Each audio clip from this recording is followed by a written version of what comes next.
Gentlemen, it is me, Jim Kincaid, and I am out here today to discuss the situation with the GWG-B1000 and how it pertains to my stance on Bluetooth on G-Shock watches. Now, as many of you know, I am an ardent opponent of Bluetooth on G-Shock watches, and not many understand this. For example, I have some comments here I printed out from my last video entitled, I Am Sad Too. And a lot of individuals chimed in, including Apple, but the A in Apple is a 4. And he wrote, nothing wrong with Bluetooth. If you don't like it, then don't use it. You don't have to use Bluetooth. I like using Bluetooth because it updates the time 4 times a day. And okay, so that's a common sentiment. A lot of people on a lot of my videos where I rant about Bluetooth say, what's the big deal? If you don't want to use Bluetooth, just don't use it. Now, some watches, that was a valid course of action. For example, the metal squares, the GWG-B1000. It is possible to ignore the Bluetooth because the Bluetooth syncs the time in a manner similar to Multiband 6, and I believe that there's some other little things you can do, such as set alarms from your smartphone. But other than that, you can just use that square watch like you would any other square watch. Okay. Now, there's a lot of problems with that mentality. Okay. First off, the GWG-B1000 was a brand new Mudmaster watch that was released recently. And I got a comment from Eddie Jones, okay, checking in from the UK. And listen to this. I am very disappointed with Casio and other people who bought the new Mudmaster GWG-B1000, which costs £700, has a problem with the software. It has now been withdrawn from sale in the UK. The problem is with the automatic atomic radio timekeeping not working. It does if you do it manually. There is a software update in the app, which I uploaded to my watch. I put it in the window overnight, but it's still not working. How this watch got past quickly, I don't know. And then, look. Crying emoji face, okay? Casio needs to stop and look at this. A grown man, very mature man, Mr. Jones from the UK, used a crying emoji face in his comment on YouTube. Okay, this is serious business, okay? The GWG-B1000 costs £700 in the UK, $800 in the United States for the Anadigi watch, which is promised to be super tough, and all of their marketing from Casio about this watch, it has tough as nails guys in the jungle crawling through the mud. Okay, it's supposed to be a tough watch, and one thing all of us mud crawlers love is automatic time sync. Okay, and the Multiband 6, which does the automatic time sync with radio waves, did not work on that watch. Okay, that's a crying shame. And this highlights the problems which I've been trying to communicate. It's very difficult for some people to understand, okay, that the GWG-B1000 had an operating system whose software malfunctioned. Or it didn't malfunction, it was buggy. It was half-baked. There was a problem, okay? And to rectify that problem, it required a software update, meaning you had to use Bluetooth, okay? And so, why is Casio rushing half-baked software out the door to the market? That didn't happen before, okay? And it's this paradox that computers and programming brings about, that the products are inferior, right? Think about Snow White, a hand-painted Disney masterpiece, hand-painted, and it is more beautiful than anything that Disney is creating nowadays with computers. Okay, the artists nowadays don't need to hand paint. They can just, click on a paintbrush icon on their computer, and then paint, I guess, on the computer, right, with their mouse or trackpad, Wacom tablet, whatever they use, and they want to paint a whole area. They just fill that area in with the paint bucket tool. I mean, they might have more developed software techniques than I'm. You get the point, okay? Computers have not led to better Disney movies. The stories aren't better. The visuals are not better. The hand-painted masterpieces are better, okay? Casio watches. Back in the day, they used to have to plan the entire circuit board that was going to control the functions of the Casio watches. And it was very crude, logic circuits. It all had to be planned out.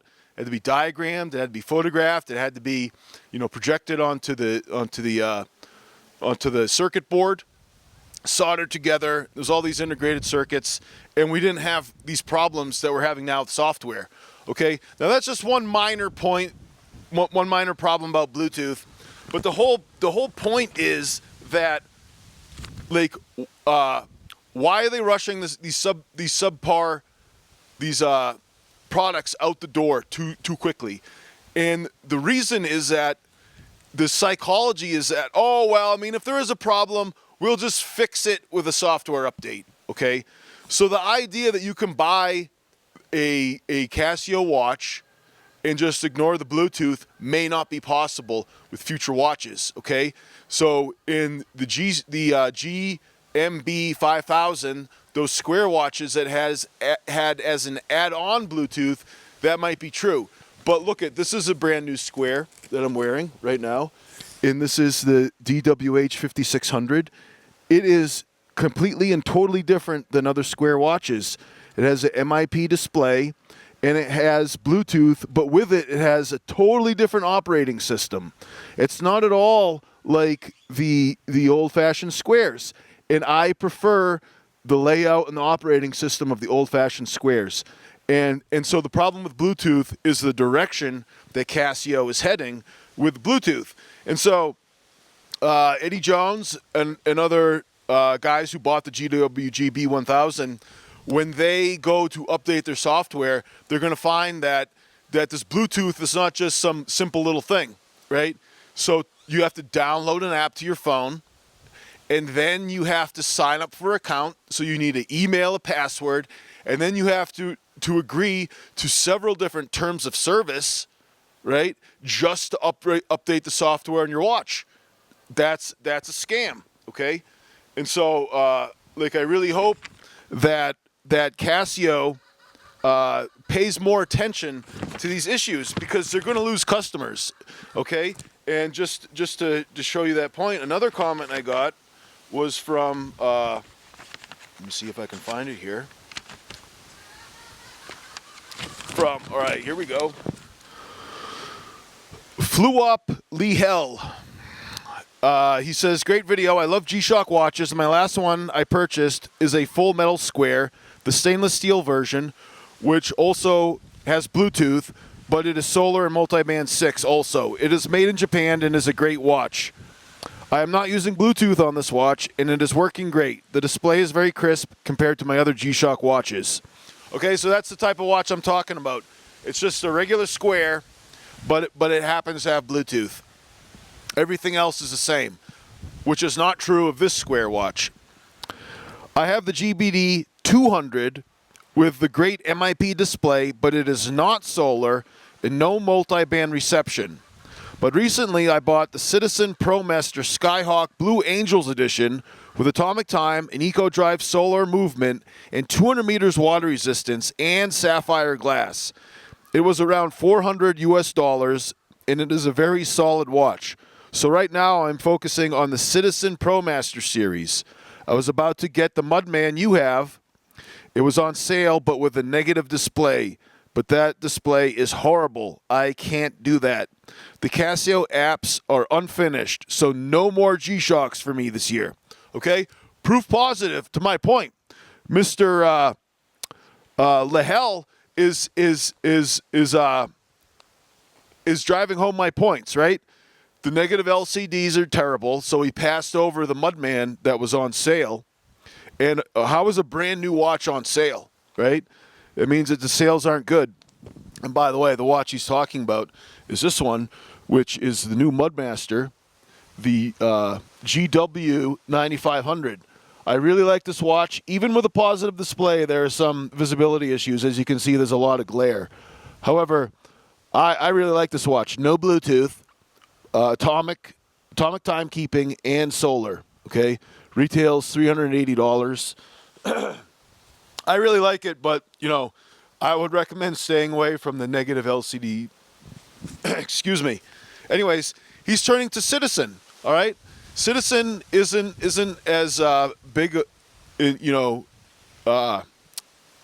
in the same type of like rugged watch community that we're in. Like, you know, I call my show the Beater Watch Vlog. I am only interested in watches that are as tough as me and that can stay on my wrist through my vocation and all my hobbies. Citizen is becoming very appealing because they are making tough watches in the ProMaster series that still have atomic timekeeping, right? And he mentioned the Skyhawk, which I believe is an Anidigi. I think that you can have multiple time zones on that one displayed at once. And, you know, the apps stink, okay? And so, yeah, the GBD200 has the MIP display. It's what we all want, right? And a segue to that, but what we all want, the Smiler62 wrote, totally agree. What we all want in an ideal G-Shock world is an MIP Tough Solar multi-band 6-piece. I know the refresh rate of the current MIP model cannot keep up with a standard LCD, but hopefully Casio will get on top of this eventually. Bluetooth/heart rate monitors can all be sent to the horological trash. We don't want it, right? So I do have some heart rate, some Casio's heart rate monitors. Like I said, this Square had a heart rate monitor. Nobody was asking for it, but they put it on, and I believe the reason was to kind of hide the fact that the solar charging on this watch is just solar assist, okay? And I do have the fitness watch, and I do use it as a fitness watch, and I use it on my days off because it's comfortable. That's about it, okay? Now, my primary watch, which I wear most often, is the Mudmaster because it is so tough. But anyways, the Smiler62 is articulating the opinion of many other G-Shock guys out there, which is that MIP display, because we value legibility much more than Casio does, tough solar, we don't ever want to change the batteries, and multi-band 6 for the atomic timekeeping, for the automatic sync. Like, we want the confidence to look down on our watch and know for a fact that the time displayed on our watch is the time. We don't want to ever have to second guess that. And so there is a problem, a little bit of wrinkle to this situation, and it has to do with pretty much the Southern Hemisphere. Australia, Brazil, and India. I guess India is not in the Southern Hemisphere, is it? India is equatorial, right? I don't know. But anyways, they don't have the atomic timekeeping, which is unusual because I was told that everybody in India had above average intelligence, so why can't they just build an atomic clock? I don't know. But anyways, Sean Duncan wrote, Bluetooth is great if you're one of the billions of people who don't live in an area with multi-band 6 coverage. It means they can still get daily time sync. The heart rate monitor is rubbish because it adds bulk. It means the watch can't be fully powered by sunlight. But Bluetooth is just a bonus feature that doesn't detract from the core functionality and adds time sync to anyone in the Southern Hemisphere. It's great. So I get it that the Australians, the Brazilians, and the Indians, you know, they want Bluetooth because they want the time sync. And I understand that. What I'm trying to tell you guys is that the whole process of Bluetooth is that there's a lot that goes with it. It's a whole bill of goods. Like I said, you have to sign up for an account with your email, okay? You have to agree to terms of service just to use Bluetooth. Why can't they have anonymous time sync? Why can't the Casio app send out an anonymous beacon of the time of that phone that anonymously just syncs up the time on a watch, on a G-Shock watch that's nearby? that's receiving that time. Okay, there's a whole bill of goods, and that's one of the problems with Bluetooth, is that it's a fingerprint. Every single Bluetooth device has a unique ID. Every little piece of trash Bluetooth earbud that you buy on Amazon, every little truck stop Bluetooth headset, everything that has Bluetooth has a fingerprint, okay? Excuse me. And so when you connect that to your phone, which also has a fingerprint, is linked to your ID, okay? So that device is linked to your ID. And, you know, I don't know how many of you guys are aware of how much of a problem that is, but, you know, I used to live in Boston, and sometimes you'd walk into Dunks and you'd see someone with an ankle bracelet on. They're, you know, because they're on parole, right? They're being tracked. So Bluetooth is a way to track you, and it is a problem of privacy, and that's just one of the many problems of Bluetooth. And so, you know, saying that Bluetooth is good for time sync, if it was just for time sync, it would be no big deal. But it is for linking your digital ID to a device that you're going to have on you all the time. And if the consumption of meat is banned, like let's say soon they're going to ban eating meat, okay? I don't want to make it easier for them to track me when I'm out there going to the butcher shop, the black market butcher shop, so I can barter for meat to feed my family, because you're not going to be able to use digital dollars, right? And I know that sounds ridiculous, but I think it's something that is a serious consideration for us. And I know that a lot of times I goof around on my channel, but I mean, you don't want to have an identifier beaconing out your whereabouts all the time, okay? And so the Black Forest, I think you can look through a lot of my comments. He got into it with another commenter on my last video, and he in other places has discussed the fact that you know, just a regular watch, you know, like the Mudman, is not really broadcasting a strong enough signal that you could be tracked with a regular quartz watch, right? But these watches that have Bluetooth radios, you know, you can be tracked, okay? And so you know, the Garmin Instinct 2X Solar has what's called tactical mode, where it shuts off the Bluetooth radio and leaves on the GPS, and that would be ideal, I think, for a lot of us. And one other comment, Dusky wrote that in my country there is no use of atomic time. All I want is a solar powered watch with metal frame and MIP, my Casio G-Shock. Basic G-Shock features at a reasonable price. Bluetooth and Casio is useless anyways. I hate smartwatch as well. All right. Well, anyways, that's my rambling rant video for today. And Dusky's, you know, making a good point. He doesn't even have Multiband 6 in his country. Still doesn't want Bluetooth, okay? Anyways, the dog's barking to signify the end of this video. I hope that it was coherent, and I hope that it was enjoyable. And I appreciate all you guys for watching and leaving comments. And we'll discuss this topic more. I'll try and be a little more, like, make a better presentation of my position, so I just don't sound as much like a rambling middle-aged man in his backyard, even though that's what I am.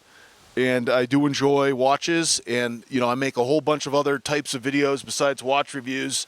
I know a lot of you would like it if I just stuck to watch reviews, but I'm a Christian, so a lot of times I'll drop the gospel in a video on my YouTube channel, and I review other stuff, energy drinks, and knives, flashlights, Bibles, books, a whole bunch of other things. So if you guys are interested in any of that, stay tuned. But I do appreciate all you guys for watching, and my name is Jim Kincaid.